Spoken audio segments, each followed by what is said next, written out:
अशोक तंवर हरियाणा की आया राम गया राम राजनीति का नया चेहरा। अशोक तंवर एक सफल राजनीतिक मौसम वैज्ञानिक के रूप में उभर रहे हैं। जब उन्होंने कांग्रेस छोड़ी थी तब हरियाणा से पार्टी साफ हो गई। अब वो कांग्रेस ज्वाइन कर रहे हैं तो ऐसा माना जा रहा है कि उन्हें ये लग रहा है कि राज्य में कांग्रेस की वापसी हो रही है। नमस्कार, आप देख रहे हैं न्यूज कॉल 24। देश दुनिया की हर छोटी बड़ी खबर सीधे आपके स्क्रीन पर। हर दिन नए विषय, नए मुद्दों पर चर्चा। यहाँ हम आपको हर खबर के पीछे के असली मायने क्या हैं बताने का प्रयास करते हैं। एक छोटी सी रिक्वेस्ट है आपके लिए, उस सब्सक्राइब बटन और नोटिफिकेशन के बेल आइकन को दबाना न भूलें। न्यूज कॉल 24 के परिवार का हिस्सा बने, साथ ही वीडियो को हाइप देकर चैनल को सपोर्ट करें। मैं हूँ आपके साथ सुशील गिरीश। न्यूज कॉल 24 के खास प्रोग्राम बात की बात में आपका स्वागत है। बात समझनी है तो पूरी सुननी होगी। वीडियो में आखिरी तक बने रहिए। आइए बढ़ते हैं खबरों की तरफ। हरियाणा के झज्जर जिले में एक दलित परिवार में जन्मे कांग्रेस नेता अशोक तंवर अभी कुछ दिनों पहले तक बीजेपी के नेता थे। भारतीय लोकतंत्र को आया राम गया राम नामक बीमारी देने वाले हरियाणा की राजनीति में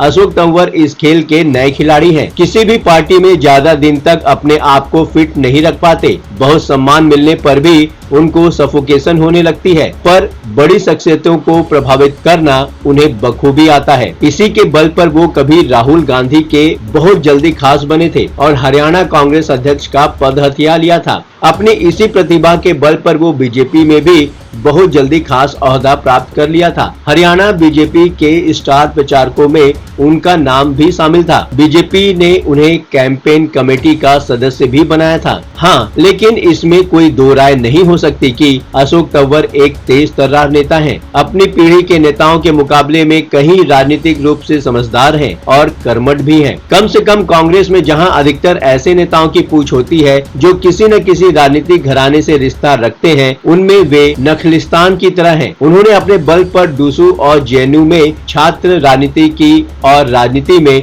अपनी जगह बनाई। अपने कौशल से ही उन्होंने राहुल गांधी और कांग्रेस के अन्य बड़े नेताओं को प्रभावित किया। 2009 में उन्होंने कांग्रेस के उम्मीदवार के रूप में सिरसा से 3,54,999 वोटों के अंतर से चुनाव जीता। हालांकि उसके बाद वो 2019 में सिरसा लोकसभा से ही इनेलो कैंडिडेट के आगे उन्होंने घुटने टेक दिए। इसके बावजूद उन्हें कांग्रेस पार्टी ने उन्हें हरियाणा प्रदेश कांग्रेस का अध्यक्ष पद पर नवाजा। हुड्डा समर्थकों से अपमानित होने के बाद अशोक तंवर ने 2019 में कांग्रेस छोड़ दी। हालांकि उन्हें एक बेहतर राजनीतिक मौसम वैज्ञानिक भी कहा जा सकता है। कांग्रेस छोड़ते समय और फिर से कांग्रेस ज्वाइन करते समय देखकर तो यही लगता है, क्योंकि 2019 में जब उन्होंने कांग्रेस छोड़ी उसके बाद हरियाणा में बीजेपी की सरकार बनी। अब जब सबको ऐसा लग रहा है कि हरियाणा में कांग्रेस वापस आ रही है, उन्होंने मौका देखते हुए फिर से कांग्रेस ज्वाइन कर ली है। कांग्रेस छोड़ने के बाद वह साल 2022 में आम आदमी पार्टी में शामिल हो गए थे। हालांकि इसके पहले कुछ दिनों के लिए तंवर ने टीएमसी भी ज्वाइन किया था। हालिया लोकसभा चुनाव में समय समय पर आम आदमी पार्टी ने तंवर को चुनाव प्रचार समिति का चेयरमैन बनाया, पर लोकसभा चुनाव से ठीक पहले अशोक तंवर ने आम आदमी पार्टी को झटका देकर मनोहर लाल खट्टर की मौजूदगी में बीजेपी का दामन थाम लिया था। क्योंकि लोकसभा चुनाव में पहले तक ऐसा लग रहा था कि बीजेपी केंद्र में बड़े बहुमत से फिर वापसी कर रही है, पर अशोक तंवर लोकसभा चुनाव में सिरसा सीट से कुमारी सैलजा के खिलाफ बीजेपी के उम्मीदवार के तौर पर चुनाव नहीं जीत सके। उसके बाद उनका मन बीजेपी में उबने लगा और सत्ता सुख लेने के लिए उनका मन एक बार फिर मचल गया। आज फिलहाल वो कांग्रेस पार्टी में शामिल हो गए हैं। अशोक तंवर कहने को तो वो दलित नेता हैं, पर आर्थिक दृष्टिकोण से न ही सामाजिक दृष्टिकोण से उन्हें कोई दलित कह सकता है। बस चुनाव लड़ने के सुरक्षित सीट हथियाने के लिए वो दलित हो जाते हैं। दलित चेहरे के नाम पर ही कांग्रेस, आम आदमी पार्टी और बीजेपी में उन्हें तवज्जो मिलती रही है और वो अपनी जगह बनाने में कामयाब हो जाते हैं। 2024 के लोकसभा चुनाव में उन्होंने जो अपनी संपत्ति का विवरण दिया उसके अनुसार उनकी नेट वर्थ 6 करोड़ 44 लाख रुपए है। उनकी पत्नी के नाम बैंक में 5 लाख रुपए जमा है।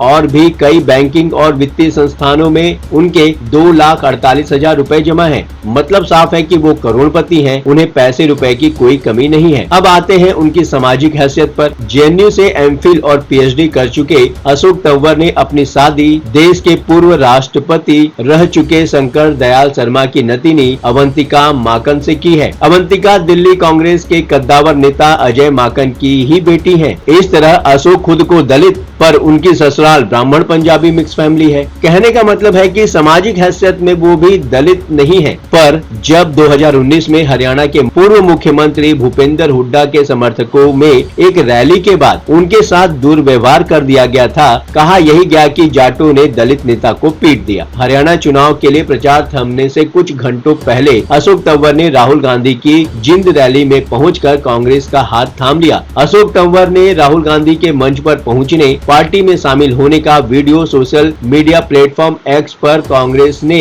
अपने ऑफिशियल हैंडल से पोस्ट किया है। कांग्रेस ने लगातार शोषितों वंचितों के हक की आवाज उठाई है और संविधान की रक्षा के लिए पूरी ईमानदारी से लड़ाई लड़ी है। हमारे इस संघर्ष और समर्पण से प्रभावित होकर आज बीजेपी के वरिष्ठ नेता, पूर्व सांसद, हरियाणा में बीजेपी की कैंपेन कमेटी के सदस्य और स्टार प्रचारक से अशोक तंवर जी कांग्रेस ज्वाइन कर रहे हैं। अब आप देख सकते हैं कि अशोक तंवर कभी हरियाणा चुनाव में कांग्रेस के साथ होते हैं, कभी बीजेपी के साथ होते हैं, कभी टीएमसी के पास चले जाते हैं और फिर आम आदमी पार्टी को भी नहीं छोड़ा इन्होंने। तो ऐसे राजनीतिक मौसम वैज्ञानिक के बारे में कुछ नहीं कहा जा सकता। अब ये आने वाला वक्त बताएगा अशोक तंवर का डिसीजन वाकई राजनीतिक वैज्ञानिक के दृष्टिकोण से सही था या गलत। बातों ही बातों में मुद्दे की बात हो जाती है। अब आपकी बात नहीं रहेगी अनसुनी। आपकी सलाह, आपकी सोच और आपकी राय हमारे लिए मायने रखती है। कमेंट करके अपनी प्रतिक्रिया अवश्य दें। अभी तक आपने इस चैनल को सब्सक्राइब नहीं किया है तो देर किस बात की, अभी चैनल को सब्सक्राइब करें। नोटिफिकेशन में जाकर बेल का आइकन दबाना बिल्कुल भी ना भूलें। आज के लिए बस इतना ही।